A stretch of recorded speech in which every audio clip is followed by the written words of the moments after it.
Hello, and welcome to the Mindful Evolution Podcast.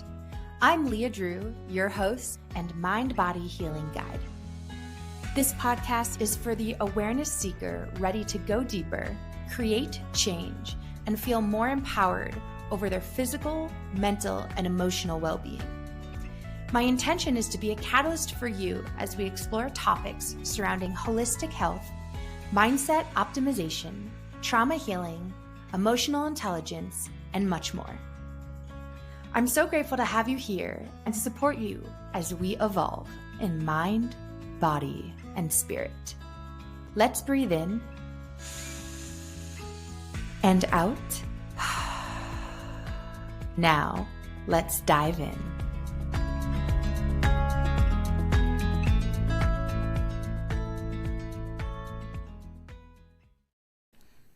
Hey friend, welcome back to the Mindful Evolution Podcast. I am here today with a fantastic human being, yet another, that I met at the recent podcast conference that I attended called Podcast Movement. And today I have the lovely Franklin Taggart on the show. Franklin is a career, business, and life coach for people who want creativity to be the cornerstone of everything that they do in their lives so that they can truly follow their dreams. And Franklin is also an experienced blogger and podcast host. And so super excited to have him here with me today. Franklin, thanks for joining me. Leah, I'm just delighted to see you again. And thanks for the invitation. Oh, it's my pleasure. Every time I'm in a space with you, I just feel my energy light up, and it's really wonderful because I just want always more people like that in my life. So thank you for being here. The feeling is mutual. Oh, lovely. Thank you. So Franklin, I know that one of the things you and I share and have in common is the entrepreneurial lifestyle that we have chosen to opt into. And this is actually a conversation that's come up a couple of times this week. But one of the things that I would love to hear about from you is how entrepreneurship has been a spiritual path for you in this lifetime. Wow, that's a fun question to think about. I've been an entrepreneur off and on. I can't think of a time when I wasn't. Maybe when I was in high school, I wasn't really an entrepreneur. But when I got to college, all of a sudden, there were all of these different kind of gigs that I would do on the side that were just mostly just because they were interesting and they were fun. Like I started my first recording studio when I was still in college, and I started doing production work in college, and I started a publishing company when I was in college. And I just kept doing all of these things because they were interesting and they were fun. And I don't know, after I graduated, I didn't have a real clear plan for my future. I knew that I wanted music to be the center of it, but I didn't, I had graduated with a degree in music and business, and I had no idea, first of all, what career I wanted or how to have a career. So it was like my real education started after I graduated. And so the thing that was really interesting was that I had a bunch of day jobs. Like I was in social services, I was in sales, and it seemed like to me that I was just changing jobs every year or so. I would, kind of learn it, get the ropes down, get as far as I could with it, and then I would get bored. And I would just, move on to something else. And that went on for a solid 10 years after I graduated from college. I think I had 12 or 13 jobs in between college and 10 years later. And at that point, I had started to get kind of burned out. I had been in social services for about 7 years at that point. And at that time, I was working in a crisis center. And I was just as much in crisis as the people that I was talking to. And so I said, I'm starting to realize that the traditional job track, the career track that is kind of prescribed, especially in America, of, get the 9 to 5, work 10 hours overtime a week, have a family, do all of that great stuff, and then kind of wait around until you retire. I realized that that wasn't going to be my path, but I didn't know what my path was going to be. I had a friend at that time that was a consultant, and he recognized something in me that I didn't really know, and that he said, you could be a really good consultant. And I said, well, I had never even thought about that as a possibility, but I'd love to try it. So he gave me some opportunities early on. And in 1997, I left my last full-time job and started consulting on one side and started full-time music on the other. So I was doing the consulting work just as I could, and then really devoting my time to music full-time, which I started to realize was an entrepreneurial path. What was that transition like for you, going from like being full into a full-time job to all of a sudden like stepping into this newness? It's the most thrilling and terrifying thing that I've ever done over and over and over again in my life. It's like being on a perpetual roller coaster, and you don't have to wait in line. I fully resonate with that. It's just like the speed pass, like you're just right in the front. Yeah, front seat all the time. Front and center. So it was a tricky path for me, and I didn't do well in the beginning. I remember I had moved to Nashville because I really wanted to give professional songwriting a solid try, because that was a talent that I had that I really loved. And I got to Nashville, and I call Nashville my graduate school experience, because that was where I really learned about what it takes to be successful in music, and how successful people were putting together, a good career in music. I also found that Nashville wasn't a great place for me to be, which was a hard lesson. But one of the things that happened when I lived in Nashville, there were two things that happened there that were kind of really bellwether moments. One of them was that I ended up having to take a job installing carpet to just pay the rent. And that was the hardest work I've ever done for any length of time. And it was so dirty and nasty. And I tell the story, I actually wrote a song about it. And it was the carpet company that I was working for got hired to install carpet in a Motel 6 in the height of summer. And this would have been, I think, the summer of 1997. And in that summer, they had the most 100-degree plus days, like in the history of Nashville. The motel where we were working didn't have air conditioning. I mean, they didn't even have electricity because they were closed. They were getting remodeled, so the place was closed. There was a pack of wild dogs that was running around, so we had to keep the doors locked and we had to keep the windows latched, because the dogs could get through a partially open screen in a window, and they were dangerous. I mean, they were crazy, And so whenever you would go out of the room to go down and get another roll of carpet, you had to make sure that the dogs weren't there, right? And there was one day in particular, there was a tornado warning going on. It was 105 degrees outside, and inside the motel room, it had to have been 120 degrees. And I was just dusty and dirty and nasty and gross. And I was, the rest of the crew left to go get lunch or something like that. And I had brought my own lunch that day. And I kneeled down in the middle of that motel room and sobbed. And I just said, if this is what my life is going to be, I can't go here.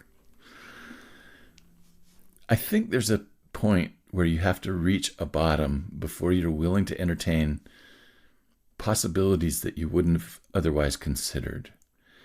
And for me, what happened was that I had to reach that point in order to be open to going other places. And for me, the door that opened was in Washington, D.C. Oh, I need to do the other bellwether moment. The other bellwether moment happened kind of in conjunction with that day in the motel room. I was a Christian at the time. And there's a long story there, but I don't want to go into it. But I remember praying, God, I want to be a man of faith. Whatever that means, I just want to be a person of faith. I didn't know what I was asking for, but basically what ended up happening over the next few years was that everything that I leaned on as a spiritual crutch or as a spiritual bypass got kicked out from under me. And there was nothing left. That included the church, that included my understanding of the Bible, that included all of the fellowship that I had been a part of, that included all of these different things. Everything that I had ever leaned on as some kind of a spiritual crutch was just taken away. Right? Getting back to the story at hand, one of the things that happened not long after that experience in the motel room, and not long after praying that prayer, was I got invited to go to Washington, D.C. for a weekend. I had met a person online. We were, trading a lot of information. She was a part of the dance and music crowd in D.C., and she said, you just need to come up here and see what's happening. So I went up there the weekend. I think it was Valentine's Day, 1998. I went up for the weekend. And in that weekend, I was offered a job at a music store. I was offered 2 opportunities to be a lead guitar player for other songwriters. I was given, I got to attend like 2 or 3 big music events that were really, really resonant for me. And I was invited to come up there and live rent-free in exchange for my carpentry skills in remodeling a basement in the house that I was living in. So one of the things that I saw there was that there was such a stark opening of a door that wasn't opening in Nashville. In fact, all of the doors in Nashville that I was trying to kick down closed fast in front of me. And that was really a time in my life. That was one of the first times in my life where I had a tangible experience of surrender. And that surrender led to the open door in Washington, D.C. And that's where I met my wife, and that's where we had children, and that's where my music career was able to actually happen full time. And it was just like, okay, that was amazing.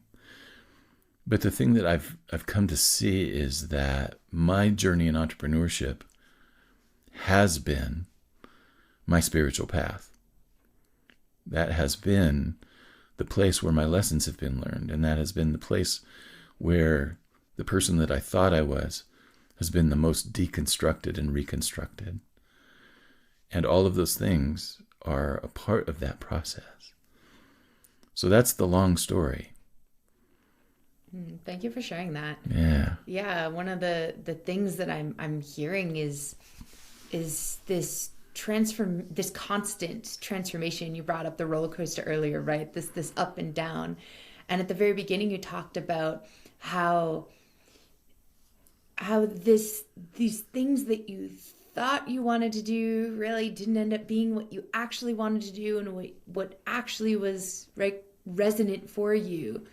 And I think that you hit the nail on the head there with this concept of entrepreneurship as a path, a spiritual path, truly.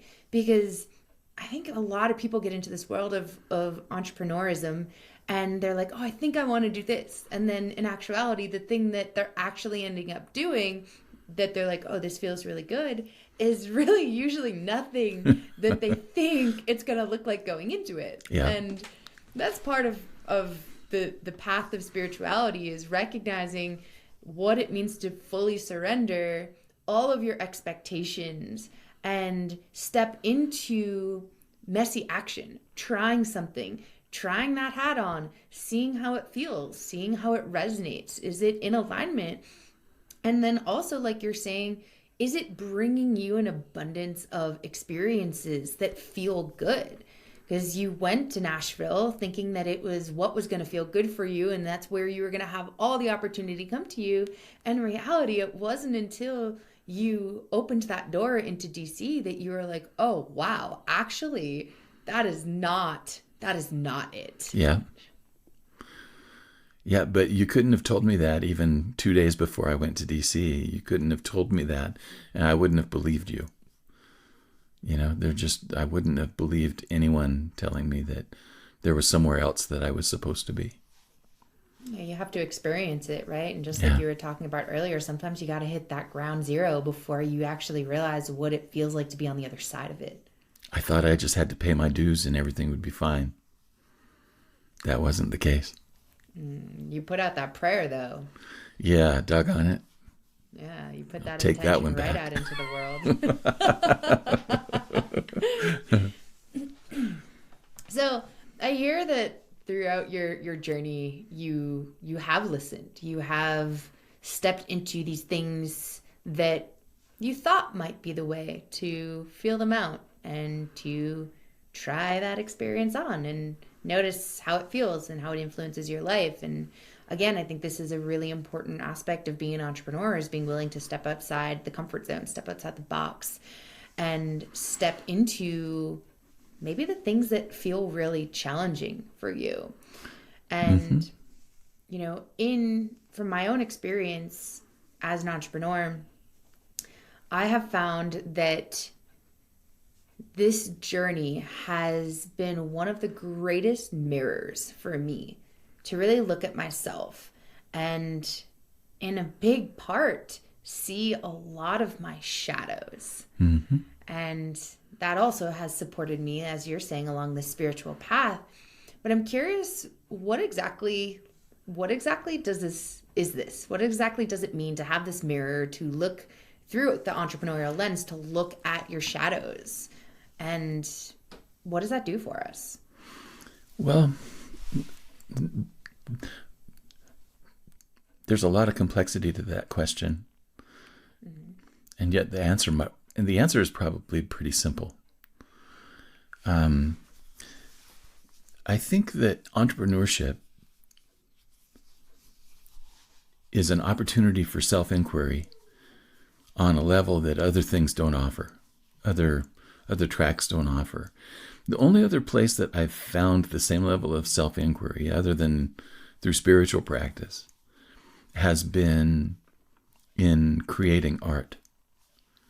Because I think that we go to the depths of ourselves when we create real art in ways that we don't any other time, right? So the thing that I would say is that I think that one of the reasons that entrepreneurship and artistry and creativity are all vessels for self-inquiry is because all of the ways that we're intimidated by the world, or intimidated by something that we need to do, or all of the ways that we're faced with our own limitations and our own difficulties, they're right in your face. You can't escape them. It's like right here all the time, right? And ultimately, I think you just there's a level of honesty that's required. And honestly, I didn't reach that level of honesty immediately. I was in denial about all of my strengths and weaknesses and challenges and all of that stuff. I was in total denial about all of that stuff for years. And I just tried to pretend like it wasn't no big thing. But it was a big thing, and it was keeping me from actually getting things done that needed to be done. Some examples, like I've always been kind of a timid person. And I remember in college feeling like I was a good guitar player, I was a good musician, but yet I was never invited to play with other people. And I never figured out why. And I never asserted myself to see what was going on and to see if I could play with them. I just kind of accepted the fact that nobody wanted me to play with them, so I just had to get really good at being a soloist, right? And that went on for a long time. But the thing that I never wanted to address was my own timidity, my own inability to put myself forward and say, I'd love to play with you, you know. And so one of the important lessons, whenever I get asked that icebreaker question of what advice would you give your younger self, the advice that I always say is don't wait for an invitation, make an invitation. Because that is the thing that I had to learn. That was the lesson that I had to learn. And when I finally learned it, I learned it about the same time that I was recording my first CD, that I needed to invite people to be a part of that process. And when I did that, all of a sudden, amazing things started to happen. Amazing opportunities started to show up. That one lesson wasn't an easy lesson to learn. And I remember being pretty intimidated when I started making those calls. But they all said yes. And if they said no, they usually had a good reason. So this thing that I had made up in my head about, I had made this reality in my head so terrifying and so scary, ended up having no teeth at all, right? And so I just kept coming up against lesson after lesson after lesson like that, where the places where I was passive were being challenged. I couldn't be passive and be an entrepreneur. I could not be passive. And, no matter how much they tell you that income can be passive, there's no such thing.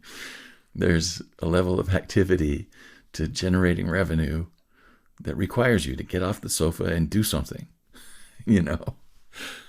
So the other area where I remember, and I still, in some ways, I still have to consciously overcome this tendency, and that is when I'm offering something, it's not my first inclination to openly promote it.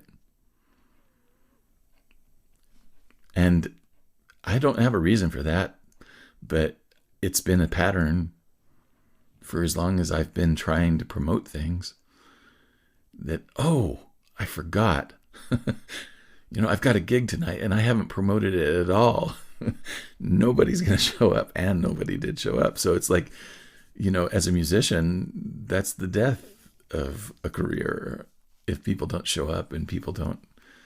So I had to really work hard to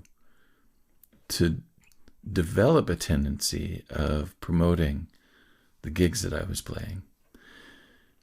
I had to overcome the idea that my music gigs were about me. And I had to start to understand that they were really about my audience's experience. And when I learned that lesson, things changed tremendously. But as long as I made my gigs about me, it was an invitation to suffering, So all of those kinds of things just kept coming up over and over and over again. It is a shiny mirror, and you will get to know yourself in ways. I think the biggest thing that I learned, and I still do a lot of work around this, is that there's a tendency that we have that we need to present ourselves. We need to create a persona that is, that is socially acceptable, or that is more appealing than how we are truly. And that persona is just like, it's just a tinker toy full of lies. One tinker toy after another, and each one of those tinker toys is a little bit of a lie about myself. And so one of the things that I've been going through over the last probably 3 to 4 years is a deconstruction of all of those personas that I've created about who I am in the world. It's been painful to see, and it's been painful to go through, but it's been necessary, because working out of integrity leads to burnout. It's the first class ticket to burnout. And I was starting to feel that. Yeah, I'm hearing that more recently you've still continued to look at this mirror that the entrepreneurial path has held in front of you, to continue to look deeper at yourself and continue to shed the layers that don't feel good and that aren't in alignment with you and that aren't actually like your truest, deepest self in outward expression. Yeah. And I know for me, that's been one of the most powerful parts of this journey as an entrepreneur, is like, who really am I? What am I really here to do? And why am I here to do it? And how can I do it in a way that feels good for me? And it is easy to step into this world and avoid the mirror. Yeah. It's very easy to do because it's hard work. Like it's not easy to look at yourself and be like, actually, like I'm not good at that. Yeah. Right? Or like, actually, I've been my own worst enemy and I've been sabotaging my own self and my own success for as long as I can remember now. Yep. And sometimes I think that is where those golden keys lie, is in that acceptance. Definitely. Definitely. The other thing that's really interesting about it is like some of the lies have been like, they've been ones that I didn't even want to admit to myself because I wanted to be that kind of a person. It's like,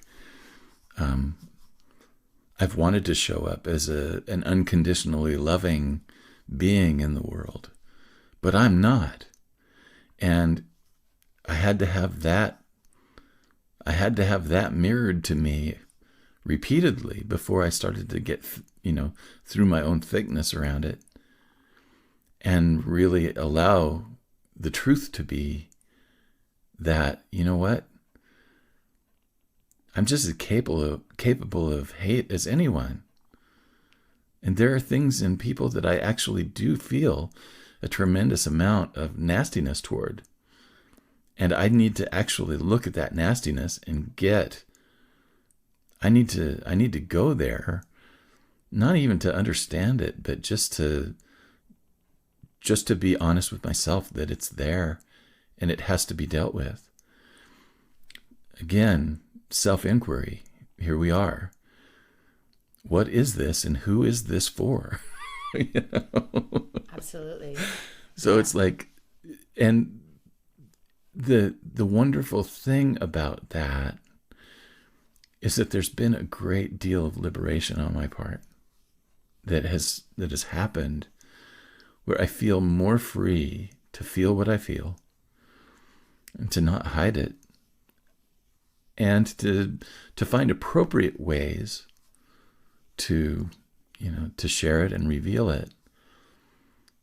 But I don't have to create a persona that's false in order to avoid it. I love that that's been so liberating for you, and I can imagine that that's been a really beautiful component of life more recently over the last couple of years for you. Yeah. And I had a really resonant conversation last night with what we're talking about right now around, I'll say with someone in one of the communities I'm in that's a very conscious community, and we had this conversation around the fact that not everything's love and light, and a lot of people want to just look at all these things. Oh, it's fine, it's good, it's great, it's all love and light. And like you said, you had this realization that you're not always this unconditionally loving person. And sometimes you do have this nastiness that's there. Yeah. And I think that it can be easy to bypass some of that less love and light experiences that exist. And recently I had an experience around this myself, where there were some things that I had to say that were absolutely not love and light. Yeah. And that was my truth. And it was something that I needed to express. And I sat with it for a couple of days after, and I was like, ooh, like that isn't my normal me. That isn't my normal loving me. Like, it was that wrong? Do I need to apologize for that? And I sat with it for a couple of days, and I was like, you know what? No. Although it wasn't the most kind and loving thing to say, it was what was so true for me.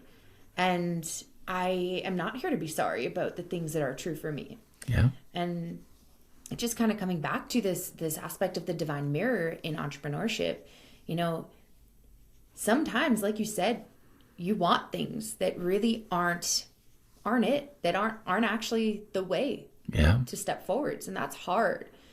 And sometimes you got to look at yourself really, really hard and deeply in that mirror and really recognize that's not my truth. This is my truth. Yeah. And that's okay, whether it is all love and light or whether it's not. And taking that radical responsibility and being able to be with that, and still simultaneously having compassion for yourself at the same time. For me, being that love and light person was the bypass. Mm-hmm. Yes. That was the bypass. It was like there was absolutely nothing honest about that. And oftentimes we see that. Like, I see that so often in the entrepreneurial community is people bypassing what's actually the right thing or the right way to look based off of what we see in society. And in reality, it's just holding them back and preventing them from being able to be in alignment. Yep. All of those things. And more, right? So this is what I like to refer to as looking at your shadows. It's really looking at these places that you might be bypassing, or looking at the ways you might be bypassing your own alignment, bypassing your own creativity, bypassing achieving your goals and your dreams. And my question to you is, and you're in your own experience and in what you see in your clients, why do people bypass these shadows, and why do people bypass this darkness? By and large, it's a survival mechanism. We're programmed to survive. I mean, that's built into our DNA, you know. And one of the developmental things that we have as a part of our survival mechanism is the need to belong to other people and with other people. And one of the things that we learn early on, I mean, even before we're verbal, one of the things that we learn is, how can I get other people to respond to me favorably? How can I get what I need from these people? You know, and how can I please them without pushing them away? And that's the puzzle of the kid, you know. And like I said, most of the time, those lessons start before we even know how to use words. So that it develops early, and we learn how to show up in our circles in order for our people to not abandon us, right? Now, the thing that's really tricky is sometimes we do show up in those circles and we don't get what we need. We get shunned or abused or hurt or whatever. And that's, again, that's traumatic. And that also just helps create this crisis, an ongoing crisis of, how is it that I can be okay here? You know? So for me, I can speak from my experience here that the majority of the shame that I've experienced in my life, I think, has been rooted in being in a situation where I had one parent that was depressed, and I had another parent who was very self-critical, and I was insecure. I was just so insecure. And so a lot of the shame that I feel and a lot of the belief that I had about myself, about my own base core of unworthiness, I think, started there. And I can trace back even in elementary school times when I would defer to other people because I believed that they were better than me and that they deserved it more than I did, so they could have it and I would just go without. So that pattern of self-sacrifice and of trying to show up in a way that pleased other people, that was in place by the time that I got to elementary school. And it just got more and more, perfected the older I got. So by the time that I was in my 30s, I didn't know who the hell I was. I didn't have any idea who I was, who I really was. And I had tried to fit in with my peers, and I had tried to fit in music, and I had tried to fit in at church, and I had tried to fit in all of these places. And I kept coming up with that I am not good enough, right? Now, the thing that's really interesting is that belief is not a statement of belief. That belief is a felt sense about myself. And it just kept coming up over and over and over again. And I went through a divorce and a severe breakup when I was in my early 30s. And that was really the first, that was really kind of, if there is a dark night experience, that was the first of mine. And I really had no idea who I was apart from those relationships and apart from those roles and apart from all of the different ways that I had been showing up. I had no idea who I was. Now, coincidentally, that was when my entrepreneurship journey started. It's been a journey of self-discovery from day one, But the thing that I would look at is that I hid these things even from myself because they were too painful to see and too painful to acknowledge and too painful to let in. But as a grown-up, I have different tools available to me than a 3 or 4 or 5-year-old kid. And even as a teenager, I didn't have the tools to work on this stuff. And as an adult, I've been fortunate to be introduced to some spiritual teachers and to some practices that have lit and eased my way through some very difficult acknowledgments and some very difficult things to accept about myself. But in doing that process and doing that work, an amazing liberation has happened, and it continues to happen, and it continues to unfold. And that shadow work is the stuff. Who wants to do that? Nobody wants to do that. It's horrible. It's painful. It's gross. It's nasty. And at some point it becomes necessary. Totally. You get to the point where the reward is greater than the current experience, in my opinion, and is what drives you forward into that challenge, into that darkness, into that shadow. I don't even know if it's a reward. What exists on the other side? I like to think of it as a reward. What I think is that I can finally live with myself and be okay.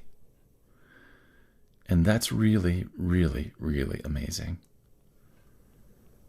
It's a beautiful opportunity. Yeah. One of the things that I heard in what you were just sharing and in what you expressed earlier on in our conversation, you were talking about how you weren't super forthcoming with putting yourself in the room. You weren't super forthcoming with asking for collaborations or making any ask in general for sharing what it is that you're stepping into so that other people can actually see. Do you feel as though that particular shadow in your life has anything to do with your experience as a child and that timidness that you felt as a child? I'm certain that there are roots there. I don't know how much of our childhood trauma we can continue to point at as a cause of anything. But at some point we have to take responsibility for who we are. And that includes taking responsibility for our childhoods and just saying, you know what? I was at the mercy of people back then. But my responsibility now is to say my childhood no longer determines my future. That's good. That's a good one. Yeah, your childhood doesn't have to continue to play out in your future, in your current experience. You can choose to recognize, okay, that's where I learned that, and this is where I choose to do something different. I'm going to let my dog finish barking and you can edit this out. Okay.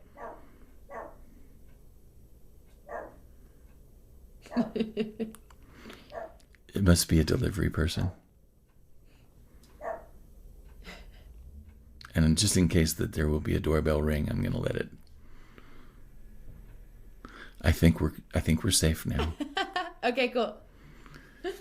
You might want to re-encapsulate what you just said, because he started to bark right as you were getting to the meat of it. Yes. Coming back.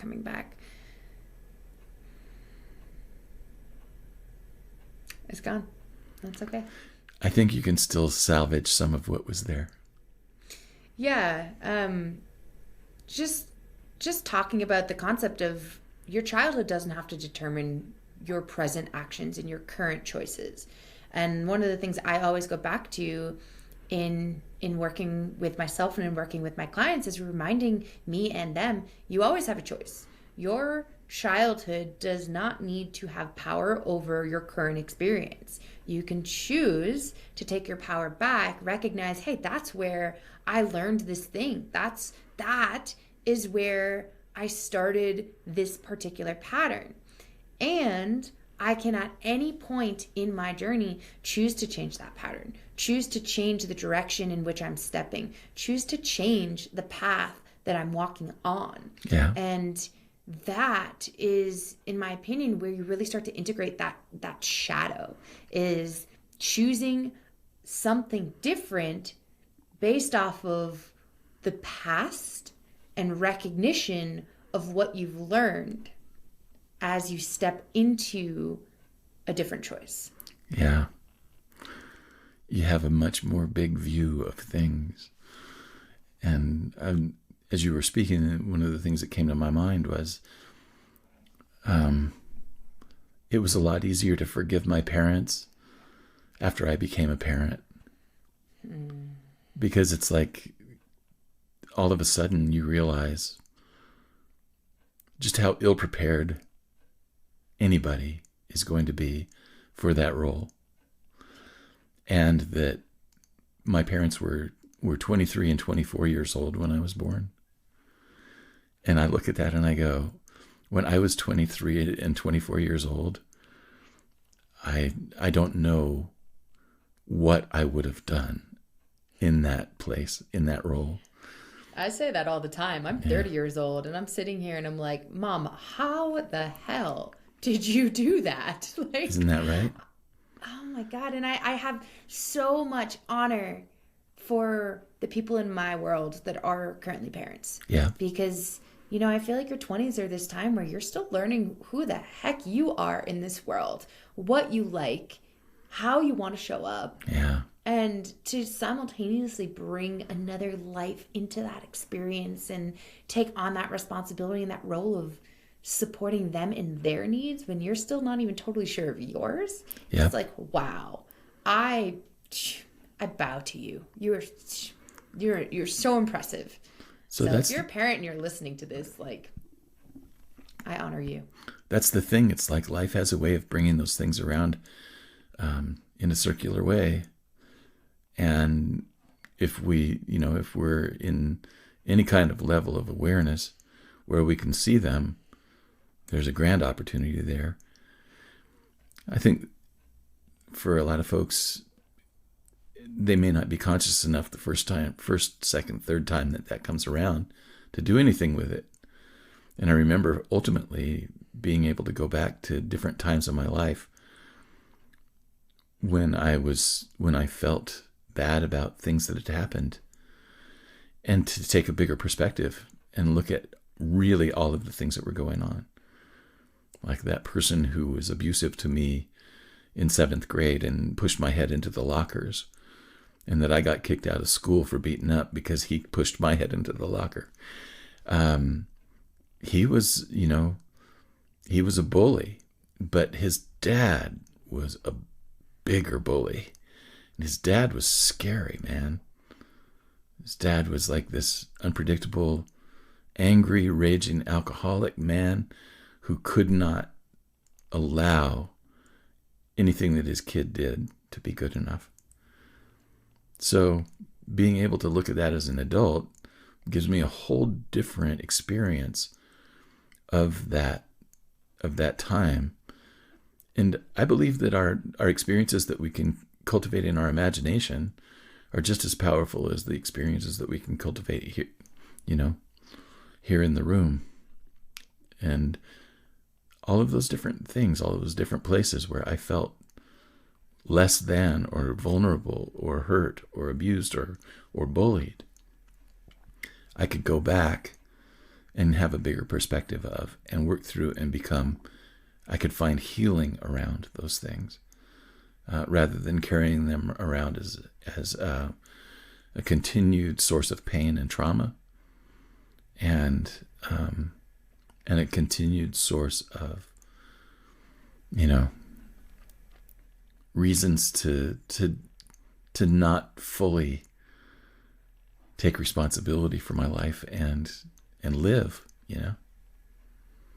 That's such a huge part of any journey, whether it's a spiritual journey, whether it's a healing journey, whether it is an entrepreneurial journey, is being able to look at the things that might be challenging, that might be causing you pain, the things that have really hurt, oftentimes with other people, right? It's easy to look at someone and be like, you hurt me. This hurt me. Yeah. And being able to take that observer role and take a step back and ask yourself, well, where did this person learn this?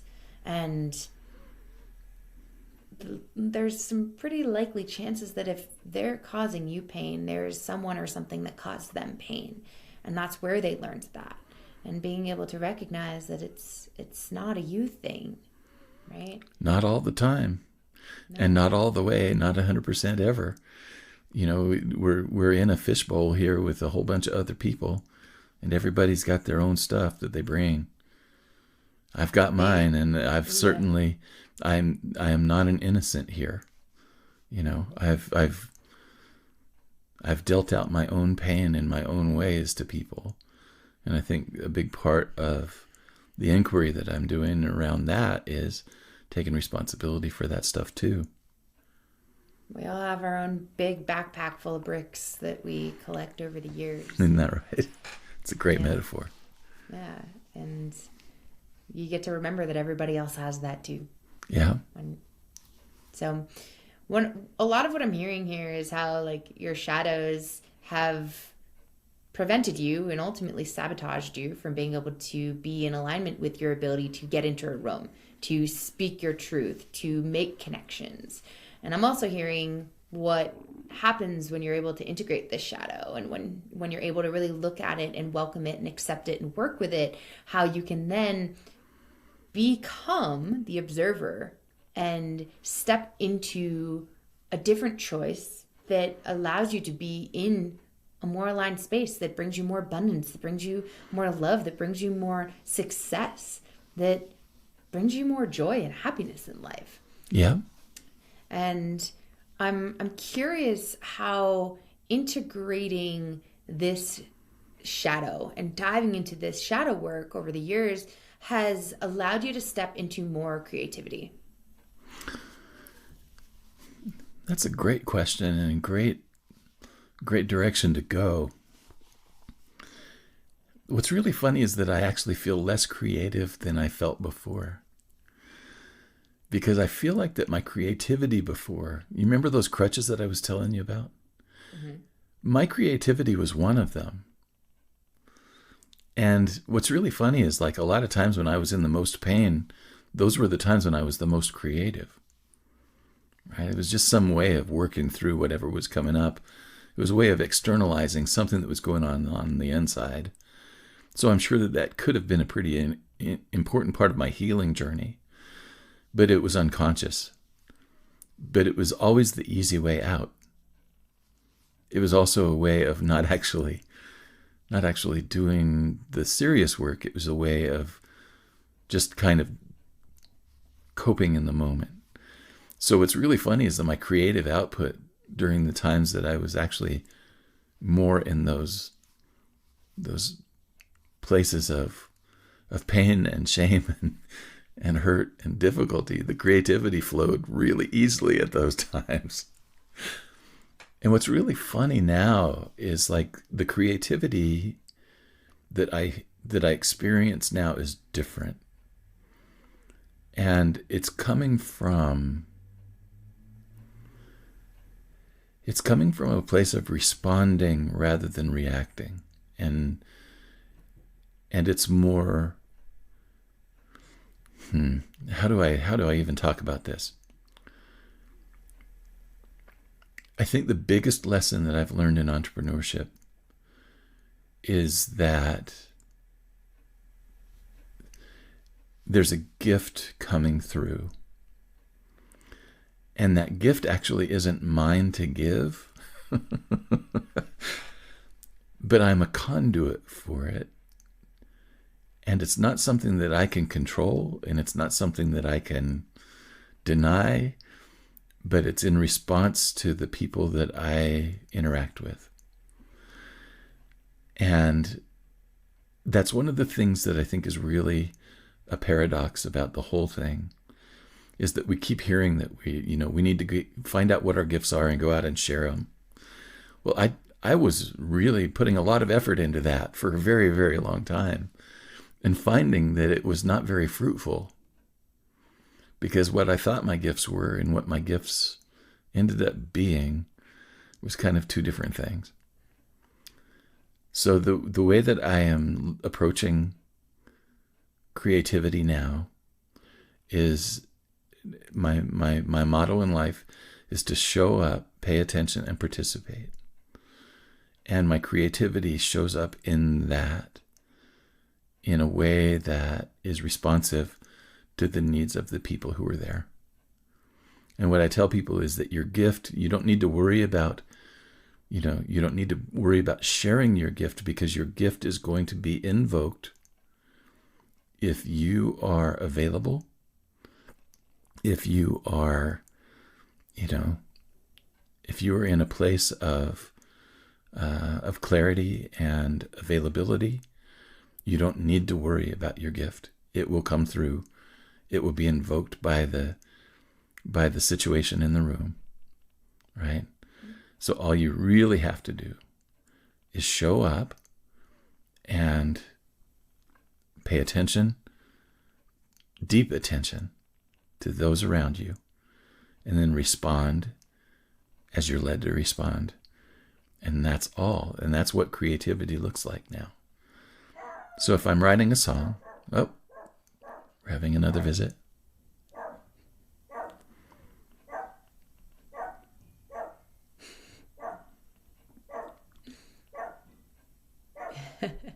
Good boy, Vinny. Good boy, get him. So what I was saying is that that's what creativity looks like for me now. I don't have to force it. I don't have to coerce it. I don't have to use willpower to make it happen. And I'm growing and growing and growing in trust that it shows up when it needs to show up. Something I'm hearing is that there's a big difference between choosing and driving yourself into creativity versus being present, being aware, being open, and allowing yourself to receive and be a conduit for whatever finds you, whatever comes through you, whatever moves through you. Yeah. And exists outwardly as you bring it to the world in the form of creativity. It's a lot like what, I don't know if you're familiar with the prayer of Saint Francis. I'm not. I'm not going to say the whole thing, but the very first line in it is, "Make me an instrument of your peace." And the thing is that I'm just going to I'm going to close it off even further and say, make me an instrument. I don't care what comes through, but I trust that it's what's necessary in the moment, and I can be good with that, and I don't have to control any of it. That full surrender. Feels good, doesn't it? It does, and it's not easy. It's sometimes really hard, but leading into that full surrender, like the beauty that comes through and the beauty that fills your heart in that full surrender, it goes against everything most people have ever been taught, and allows you to just lean in and fully experience and fully express. Yeah. It's a beautiful place to be and a beautiful thing to experience. For sure. So in previous conversations, you and I have talked a good amount about the concept of will. Yeah. And I'd love for you to elaborate a little bit on how this concept of will is related to that ability to surrender, that ability to be this open conduit to whatever moves through you. Well, will has been something that I have been interested in understanding for quite a while, but it's really come into much more clear focus in the last couple of years. And it kind of, part of the drive to understand it was personal, coming from my own experience, because there were areas where I knew I was stuck, but I could not find a way to get myself out of them.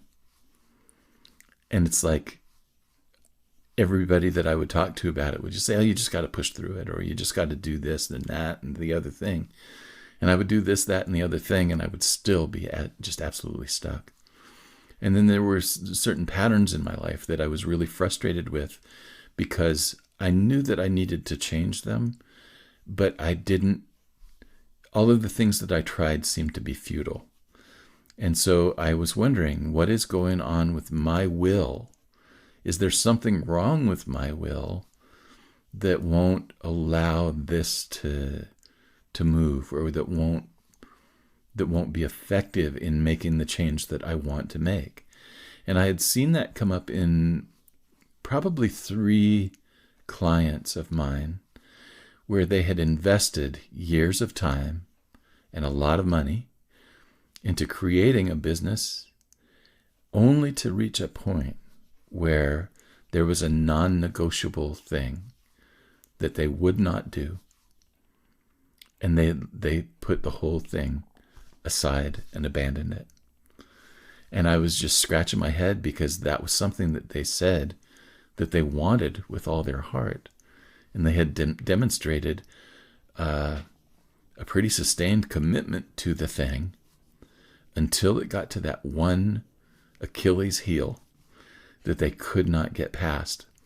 And I was just very curious about it. So one of the things that I just started to look at was, what is human will, and how does it work? What's going on here? And it has been a fascinating journey.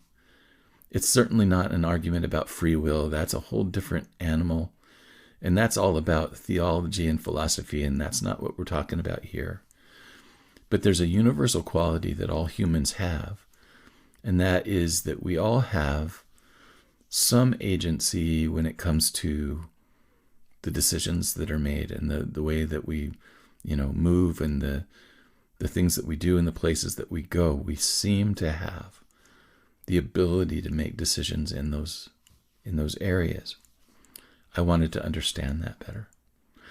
Now I'm going to tell you that I'm 2 years in, and it's more mysterious than it is actually clear, because it has led to, is this thing here that I call myself, does it have any ability to really think and act separately from the source of things? And I haven't found a yes or no answer to that question. And I'm still exploring it. But the fascination is, it has started to matter a lot less to me. And it has actually been a place where I could find some of those shadow things and really look at them. Like, what is this thing that keeps me from asserting myself when I have a legitimate thing to offer and I just withhold it? What's going on there? And it's like, why can't I will myself to do that? And that has been a very revealing thing. It's like, and again, I don't have a lot of answers that I can articulate, but what I can tell you is that will, to me, I think we are powerful, powerful, powerful beings. But there's a paradox about that power when we are actually out of the way. Much more powerful things are allowed to happen.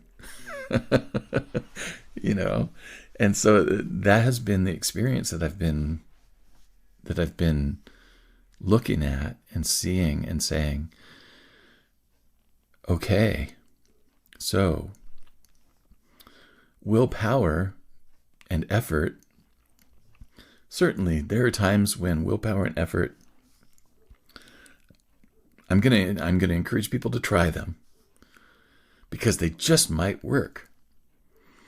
And then there are other times when the willpower and the effort are actually going to lead to futility and frustration, and you're going to end up being at a dead end, and you're still going to have to surrender. So why don't you just go ahead and start with surrender? And just say, I am available and open and waiting to know what my next step is. And what's really interesting is that there's not a separate being that comes from. There's not a separate outside of yourself place that comes from. It all still comes from within your own consciousness. But for right now, it is hidden in your consciousness, and we're just waiting for it to be made known. That was deep and juicy, and I loved it. Good. So where did that take you? Kind of brings me back to that whole aspect of like being present and being open and being aware. Yeah. And if you aren't, it's difficult to truly find that alignment. It's like it often comes when you're not like really, really looking for it. Yeah. And it also brings up this concept of oftentimes the answers lie in the questions. And I know that I'm very guilty of often asking questions and feeling like I need an answer. But sometimes and oftentimes not needing an answer and being able to just live with the question is what brings you that clarity. Isn't that great? Understanding. Yeah. Yeah. Another paradox, right? Mm-hmm. Yeah. I have a little sticky note on my wall in my bathroom that I say every morning that always reminds me to be with the questions without needing to seek an answer. The thing that I keep finding over and over and over and over again is this place of paradox is it's an important place to reach over and over and over again. I'm not going to say that it's pleasant, because it's like if I'm uncertain about stuff and I'm insecure about stuff, reaching a place of paradox doesn't do anything to relieve that. But if I can get to that place of paradox and just say, oh, I see what's happening now. I can be insecure for a little while longer, or I can be uncertain for a little while longer. But there's something shaking out here that I'm not ready for yet, and I just have to wait. And when I see the paradox, when I reach that place of paradox and recognize it, okay, I've reached a place of waiting. Yeah. I'm laughing because I was having a conversation with one of my best friends this week, who is, if anyone here is familiar with astrology, she is a Taurus sun, a Taurus moon, and a Taurus rising. Oh my God. She is a Taurus. And she has that strong bull energy to her. And we were having this conversation where she was just like, Leah, like, I'm done. I'm just, I'm done. And I'm just neutral right now. And we were laughing because I was like, you're neutral for now until you decide to rear your head through that wall like a freaking bull, right? And it comes into what you're talking about here, where it's like sometimes it's a matter of just like being with what is until that moment arrives where you're like, all right, it's time to take action, it's time to make change, and it's time to transmute this thing that I've been sitting with for so long now into something different. It'll be clear. It'll be clear. And it actually might be a lot less fantastic than you thought it might be, but it'll be clear. Yeah. And sometimes a lot easier than you thought it might be too.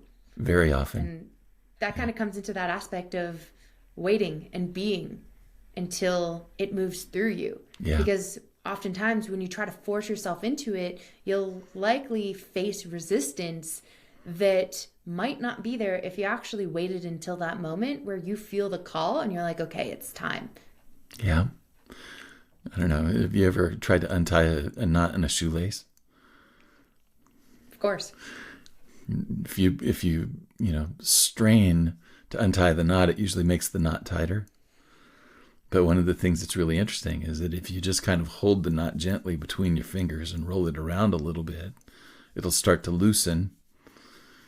And you don't even have to put very much force on your grip. It's just like you just roll it around between your fingers and just let it loosen. And I find that those times, it's like if I can get into that same kind of a state where I'm just, letting things be and letting things roll and letting things loosen, that everything will be okay. I love that analogy, and it brings me to a really beautiful self-reflective question that I have for our listener today is, where is the knot in your life right now?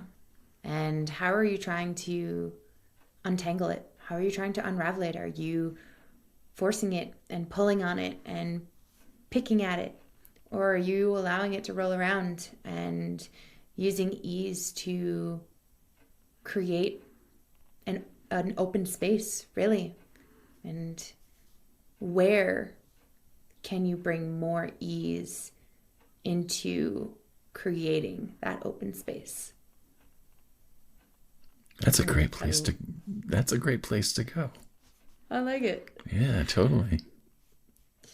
Oh, Franklin, you are such a wonderful human, and it has been such a pleasure connecting with you. Every conversation you and I have had has been just so enlivening and enlightening, and has led me to walk away with really beautiful things to think about. And I'm very grateful for that. I have been equally blessed. Thank you, Leah.